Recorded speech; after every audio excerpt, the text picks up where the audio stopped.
Do's and do nots for new investigators. Each experienced investigator has their own method of completing investigations. You may see similarities between seasoned investigators, while others may have very different methodology.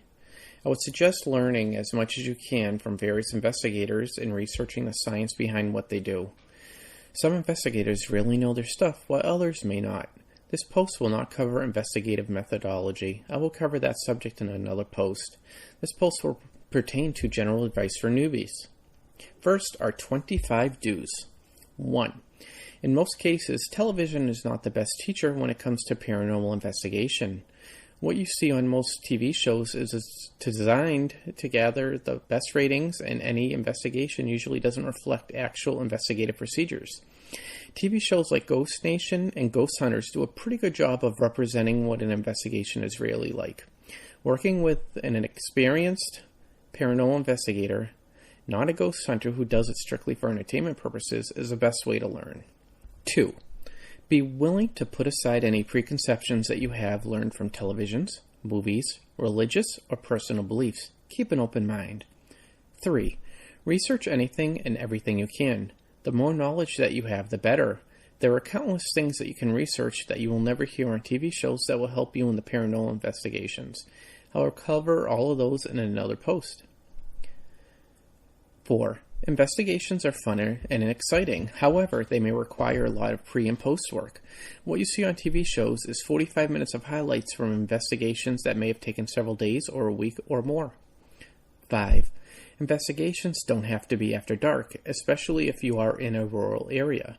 If you are near a busy town or city, it does help to do investigations at night, as everything going on around the location can be a distraction and affect evidence procurement. Investigations can be done during the day if the location is suitable, unless the client states that the activity seems to be limited to after dark. 6. Unlike what you see on television, the majority of investigations will not result in finding clear-cut paranormal activity. Being a very well-trained and educated investigator will often allow you to explain perceived paranormal phenomenon with everyday science. Our ultimate goal is to help the client, so easily explaining things isn't a bad thing. 7. Before going lights out, always walk the property with the lights on so you know the layout and exits. Safety first. 8. Always have a flashlight and extra batteries for that flashlight. 9. Leave the location in the same condition that you found it. 10. Research location history before investigating. You may learn some things that will help guide the direction of your investigation. 11. Go in with an open mind, but remain skeptical. It is easy for everything to become definitive paranormal evidence if you want it to be. Focus on the science and explaining of activity with real-world explanations if you can. 12. Don't hesitate to consult with other investigators or scientists with specialties on investigative findings to get second or third opinions, especially when dealing with a client. You want to be able to give them the most accurate information possible. 13.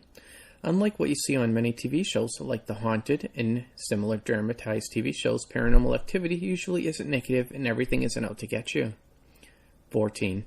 Demons are a construct of Christianity and don't exist in paranormal science.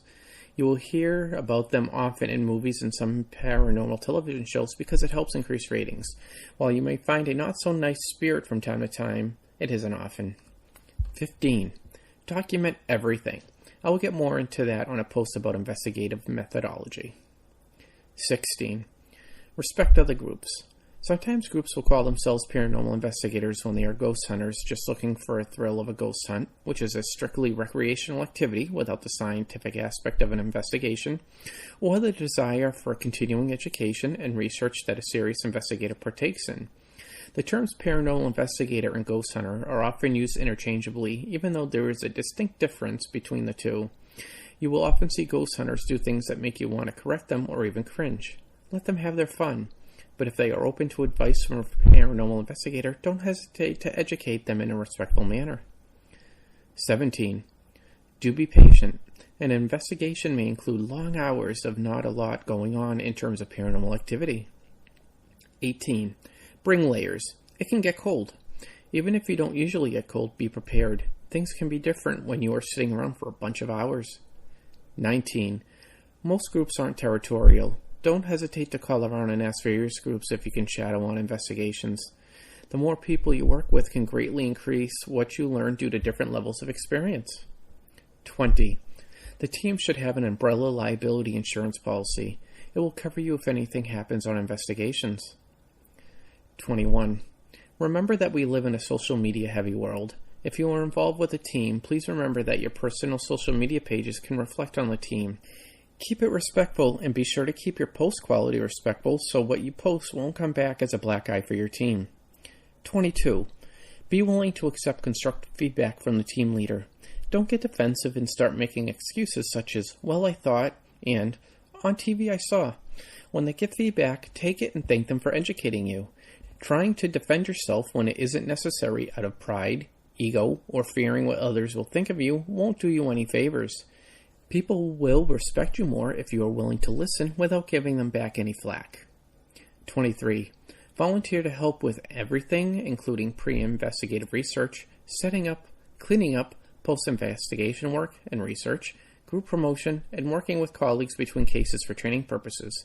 The more you are exposed to, the better. 24. If you are unsure of something, ask for help. Leaders love it when team members want to soak up to the training. 25. Enjoy every aspect of the investigation and research process. Some parts will be more enjoyable than others, but keeping a positive attitude will allow you to have a long and enjoyable career as a paranormal investigator. Now we have a dozen big do-nots. Do not get into arguments or disrespect anyone due to having a differing opinion. You may find other investigators, ghost hunters, clients, or the general public may have wildly different opinions on some paranormal topics that you do.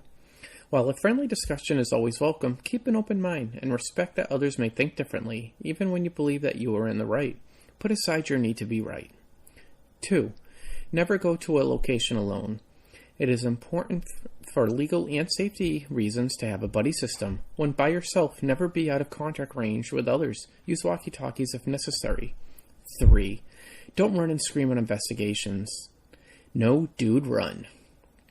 4. Don't trespass. It is illegal.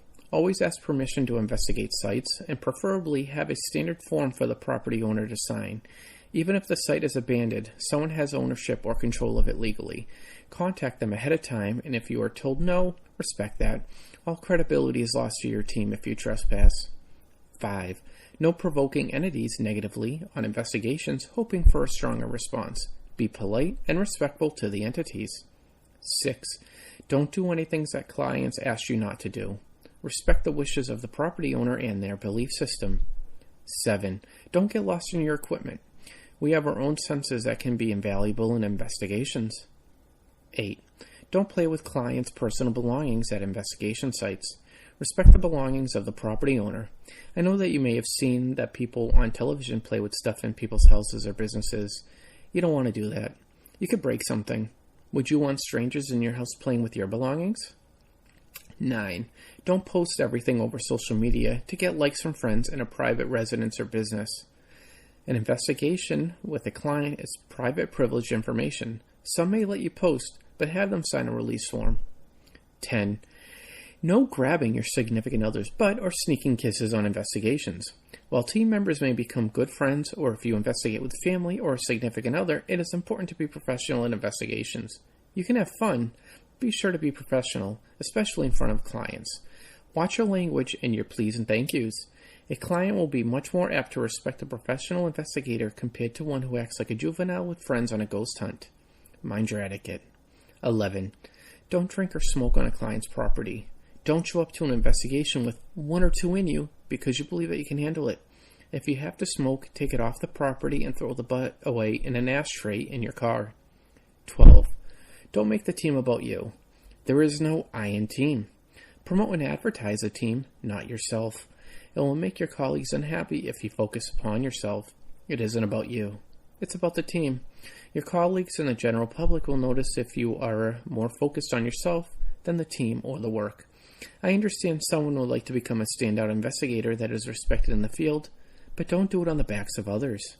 Please visit us online at www.mwvspirit.com, where you can find our social media sites and blog. Thank you for listening to the Mount Washington Valley Spirit Podcast, where we don't like to be normal, we like to be paranormal.